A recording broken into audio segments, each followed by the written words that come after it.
So what makes me cranky about Arrival? Illegal aliens. I think we need to build a wall around Earth and have the Klingons pay for it. Seriously though, why is it all these aliens just go ahead and land on Earth without asking first? All it does is scare the shit out of everyone and make it much more likely that somebody's going to do something stupid enough to start an interstellar war. It reminds me of that line from Independence Day. Authorities are asking Los Angelinos not to fire their guns at the visiting spacecraft. You may inadvertently trigger an interstellar war. If I were in charge of making first contact with a new planet, I wouldn't say, okay, go ahead and park us in their version of Montana.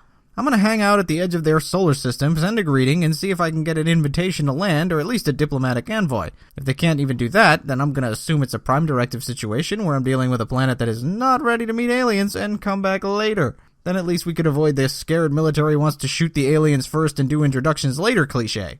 Anyway, first contact protocols aside, this is a tough movie to review just because it really is one thing pretending to be another thing, and I don't want to spoil their twist for you.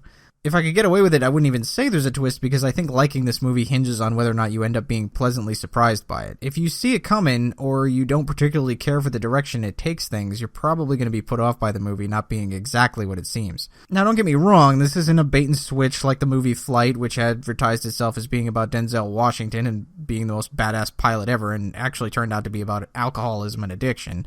It's not like that. Everything you see in the trailers about Amy Adams meeting aliens and having to learn their language and figure out why they're here is in the movie, and it's a big part of the movie.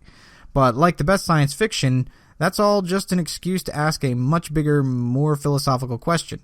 Unfortunately, I didn't feel like the question they were asking fit the rest of the movie, so I'm in the put-off camp. I was really invested in the Darmok and Jalad part of the movie where we have to figure out how to communicate with aliens, so every time they diverted away from that to drop in breadcrumbs for this other thing, I just got more annoyed. It was especially frustrating because this is a very artsy kind of movie, so naturally a lot of this stuff comes at you randomly and gets dragged out for much longer than necessary to make the point. And in order to make the twist work, they make it seem like the movie is building up to some very standard movie tropes, so that stuff got really tedious until they revealed they were going in a different direction with it. By the time they got to the big reveal, I was kind of like, oh, I get what you're doing now, but I still don't care. Can we get back to the other movie? But if you like that little twist, then I think you're really going to enjoy this film. It's shot well, the CGI holds up, the alien designs are cool and interesting, and it does actually avoid some of the dumber tropes these kind of movies run into, like having the aliens magically solve the communication problem through telepathy. Of course, what they did do has its problems too, but I can't really elaborate on that without spoilers, so you can ask me on Twitter, Gab, or in the comments below if you saw the movie and you want to know what I mean. As you can probably tell from the trailers, this very much is Amy Adams' movie, and she's great as always. Poor Jeremy Renner gets sidelined again, like in the first Avengers movie and the last Mission Impossible one, but he looks like he's having fun anyway, so I guess that's alright. One other thing that did bother me a little bit about this was the score, at least in the beginning. The guy who composed this is Johan Johansson, who is not someone I recognize, but in the beginning the instrumentation he's using kind of makes things confusing, because it sounds both like the kind of sound effects you might hear from inside a spaceship, and like the aliens themselves sound. Their way of speaking is very humpback whale, so there were times when I couldn't tell if they were talking, or if it's just the music, or what. That problem solves itself later, so it's not a huge deal, but hey, it's something I can complain about without spoilers, so there you go. All in all, if you're looking for an artsy sci-fi movie about first contact, this may be up your alley. Like I said, it's all about how you take to the twists, so whether or not I'd recommend seeing this in the theater comes down to how you feel about twists.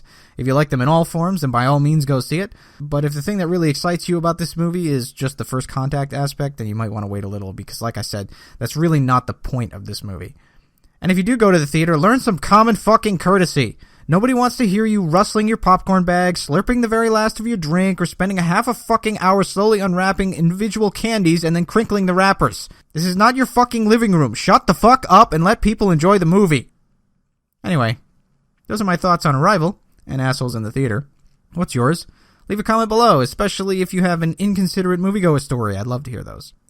And in case you don't speak YouTube, pushing the button that says like will tell me you enjoyed this review, and clicking the button that says subscribe will ensure you are notified whenever I post a new one.